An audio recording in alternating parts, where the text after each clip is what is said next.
বিসমিল্লাহির রহমানির রহিম। সুপ্রিয় শিক্ষার্থীরা, আশা করি তোমরা সবাই ভালো আছো। বাসায় লেখাপড়া করছো নিশ্চয়ই মনোযোগ দিয়ে।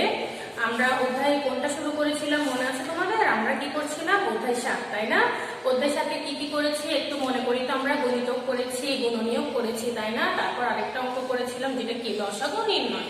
তো আজকে আমরা আরেকটা নতুন জিনিস শিখবো, সেটা হচ্ছে কি গসাগু। গসাগু নির্ণয় করাটা আমরা শিখবো, এটাও কি অনেক সহজ। তো আসলে গসাগু নির্ণয় করার জন্য তোমাদেরকে আগে জানতে হবে গসাগু জিনিসটা কি। গসাগু হচ্ছে কি?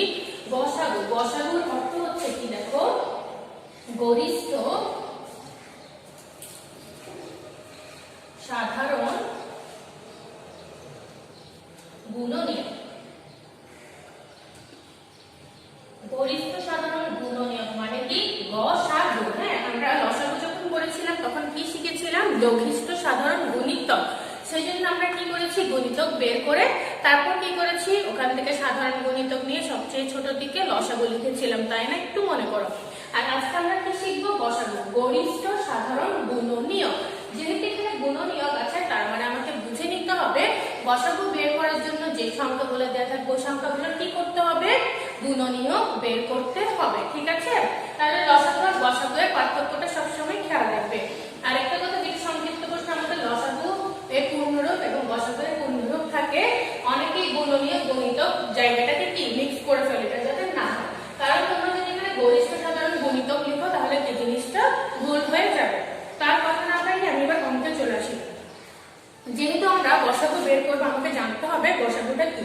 দেখো আমরা পৃষ্ঠা 80-তে চলে আসি। হ্যাঁ, দুইটি সংখ্যার সবচেয়ে বড় সাধারণ গুণনীয়ককে বলা হয় গরিষ্ঠ সাধারণ গুণনীয়ক।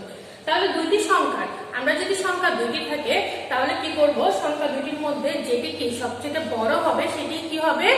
গরিষ্ঠ সাধারণ গুণনীয়ক, অর্থাৎ কি? গসাগু, ঠিক আছে? আমরা লসাগুর সময় কি করেছিলাম? সাধারণ গুণনীয়ক বের করে সবচেয়ে ছোট দিকে কি লিখেছি? লসাগু। আর গসাগুর সময় কি হবে? সাধারণ গুণনীয়কের মধ্যে সবচেয়ে বড়টি কি হবে? গসাগু হবে। এই লাইনটা তোমরা কি করবে? ভালো করে পড়বে। তো আসো আমি একটা অঙ্কে চলে যাই। অঙ্ক করলে তোমাদের জন্য কি জিনিসটা আরো ক্লিয়ার হয়ে যাবে। আমি 2 নংয়ের এই যে নিচে এখানে 2 নং অঙ্ক আছে দেখতে পাচ্ছ তোমরা, এখান থেকে এই 5 নংটা তোমাদের জন্য কি দেখিয়ে দিচ্ছি। 15, 18, 30 দেখেছো? এই সংখ্যাগুলো থেকে কি করব? আমরা গসাগু বের করব। তো গসাগু বের করার জন্য আমাকে কি করতে হবে? প্রথমে গুণনীয়ক বের করতে হবে।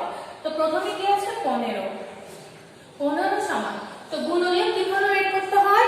আমরা জানি কি যে সংখ্যাটি কোনো সংখ্যাকে ভাগ করলে যখন কি কোনো ভাগশেষ থাকে না তখন সেই সংখ্যাটির কি হয়? গুণনীয়ক হয়। তো এখন আসো, আর আমি বলেছি এক কথা আমরা নামটা করলেও চলে। 1 গুণ 15, 15কে যদি 1 দিয়ে ভাগ করি কত হয়? 15। এরপর আসো 2 দিয়ে কি করি? 15কে যদি আমি ভাগ করি দেখো 7 2 গুণে কত হয়? 14। নিচে একটা কত থেকে যাচ্ছে? তাহলে ভাগশেষ থেকে যাচ্ছে। তার আমরা কি করতে পারবো না? 2 আর 7 এখানে লিখতে পারবো না, অর্থাৎ এখানে কি 2 15 এর গুণনীয়ক কি 9, ঠিক আছে? তাহলে খেয়াল করো, যদি এভাবে ভাগশেষ থেকে যে আমরা লিখতে পারবো না, তো সেক্ষেত্রে আমরা নামটা করলেও হয়। যেমন 2 এর নামটা 7 দুগুণে 14, তারপর কি 8 দুগুণে 16, অর্থাৎ 15 আমরা পাইনি, তাহলে এটা আমরা লিখবো না। আবার যদি 3 এর নামটা যায় আমরা কি 3 5 গুণে কত? 15। এরপর যদি 4 এর নামটা যায় দেখো 4 4 গুণে 16, 4 5 গুণে কত? 20, এখানে আমরা কি পাইনি? 15 পাইনি। এরপর আবার 5 এর নামটায় আচ্ছা এখানে 5 হবে, দুঃখিত।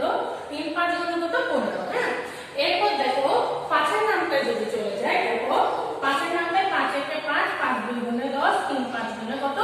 15। এখন খেয়াল করো এখানে আমি 3 গুণ 5 লিখেছি না, তাহলে এটাও কি 5 3 গুণে কত? 15, আর এটাও কি 5 3 গুণে 15। জিনিসটা কি একই, তাই না? তাহলে যখন আমরা একই সংখ্যা রিপিট পেয়ে যাব, অর্থাৎ আবার পেয়ে যাব, তখন আমার আবার এই সংখ্যাটা লেখার কি কোনো দরকার নেই। সেক্ষেত্রে আমাকে বুঝে নিতে হবে আমার গুণনীয়ক বের করাটা এখানেই শেষ, ঠিক আছে? তারপর দেখো 18 কত আছে? 18, আমরা 18টা বের করি। শুরুতে সবসময় কত দিয়ে থাকবে? 1 দিয়ে। 1 গুণ 18। আমরা যদি 2 এর নামটাই চাই আমরা জানি কি 9 2 গুণে কত? 18। আবার যদি আমরা 3 এর নামটাই যাই দেখো 3 6 গুণে কত? 18, তাই না? যদি আমরা 4 এর নামটাই যাই দেখো 4 4 গুণে 16, 4 5 গুণে 20, তাহলে 16, তারপর আমরা 20 এ চলে গেলাম। মাঝখানে 18 কে আমরা পেয়েছি পেয়েছি? পাইনি।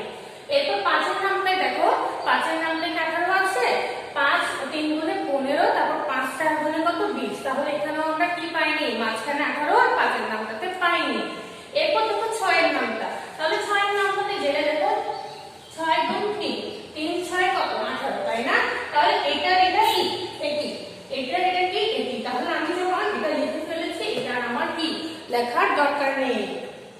তাহলে এখানে আমি কত পেলাম? 3 গুণ 6 পর্যন্ত। হ্যাঁ, আমার অঙ্ক তাহলে 18 এর গুণনীয়কটা এখানে শেষ।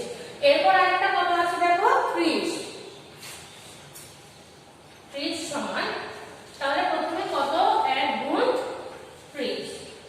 এরপর 2, হ্যাঁ 2 এর নামটা দেখো, আমরা নামটাটা মোটামুটি সবাই কি 10 2 গুণে 20 পর্যন্ত পারি, তাই না? এরপর নামটাটা আমরা অনেকেই পারি না, অনেকে আবার পারি 15 2 গুণে 30। যারা পারি না তারা কি করব? এই যে ভাগ করব, দেখো 2 1 গুণে কত? 2। তাহলে 3 থেকে 2 বিয়োগ করলে 1, এই শূন্য নামলো 5 2 গুণে কত? 10 শূন্য। তাহলে এখানে যেহেতু ভাগ শেষ নেই, তাহলে আমরা কি 30 এর গুণনীয়ক হিসেবে কাকে নিতে পারি? 2। তাহলে 2 গুণ 15, অর্থাৎ 15 2 গুণে 30। আমি এটা ভাগটা কেন দিয়ে দিয়েছি? যখন আমরা মুখে নামটাতে পারবো না, তখন আমাকে কি করতে হবে? এভাবে ভাগ করে অঙ্কটা করতে হবে, ঠিক আছে? এরপর আসো 3 10 কত? 30, তাই না? 3 10 30। 4 এর নামটাই দেখো, 4 5 গুণে 20, তারপর কত? 4 6 গুণে 24, 4 7 গুণে 28, 4 8 গুণে কত? 32। তাহলে আমি এখানে কি 30 পেলাম না, তাই না? 4 এর নামটাই। এরপর 5 এর নামটা চলে আসছে আমরা, 5 5 গুণে 25, 5 6 গুণে কত? 30, 5 গুণ 6। এরপর দেখো 6 এর নামটা গেলে আমরা আবার কি পাচ্ছি? 6 গুণ 5, অর্থাৎ এই জিনিসটা। তাহলে আমার গুণনীয়ক বের করাটা কি এখানেই শেষ। এখন আমাকে কি করতে হবে? গুণনীয়কগুলো লিখতে হবে। 15 এর গুণনীয়ক, তাহলে 15 এর গুণনীয়ক কত কত পেয়েছি দেখো, প্রথমে 1 3, তারপর কি করতে হয়? পাশে চলে আসবে, তাই না? তাহলে 5 আর কত? 15। এরপর আছে কি 18 এর গুণনীয়ক। 18 এর গুণনীয়ক কত কত আমরা দেখতে পাচ্ছি দেখো, 1 2 3 6 9, তারপর কি 18। এরপর 30।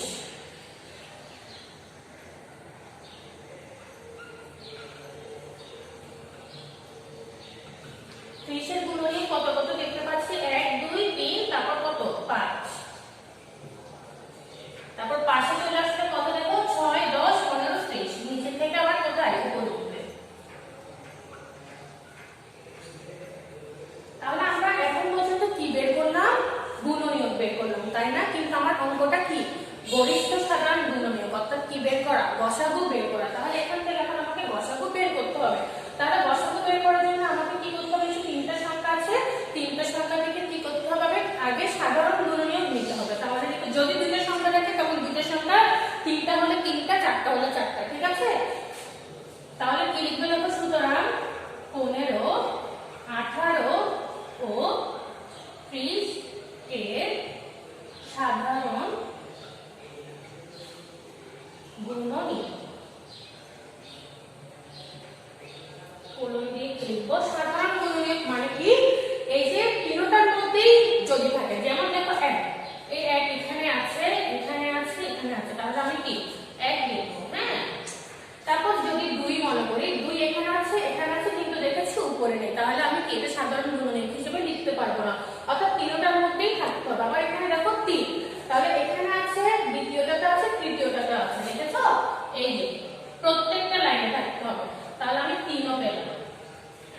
এরপর দেখি 5, দেখো 5 উপরে আছে, কিন্তু মাঝখানে এখানে নেই, আবার নিচে আছে, তাহলে 5 কে আমি নিতে পারবো? নিতে পারবো না। হ্যাঁ, এরপর এই লাইনে দেখি 15 আছে, 15 দেখো এখানে নেই, কিন্তু এখানে আছে, তাহলে আমি লিখতে পারবো না। আমার অন্য সংখ্যাগুলো দেখার দরকার নেই, কারণ উপরের লাইনে আমার কি দেখা শেষ। তার মানে আমি যদি নিচে দুইটাতেও কমন পাই, আমি আর নিতে পারবো না। তাহলে এখানে দেখো আমরা সাধারণ গুণনীয়ক শুধু কি কি পেলাম? 1 3। কি কি পেলাম? 1 3। তাহলে এখন এখান থেকে আমাকে কি করতে হবে? গসাগু লিখতে হবে সাধারণ গুণনীয়কের মধ্যে। এখানে তো আমরা শুধু সাধারণ গুণনীয়ক কয়টা পেয়েছি? 2টি। বসাবো। তাহলে 1 আর 3 এর মধ্যে বড় কত? 3। তাহলে বসাবো কত হবে? 3। তাহলে সুতরাং 15, 18 ও 30 এর গসাগু সমান 3। উত্তর কত? 3। এটা তুলে নাও তোমরা।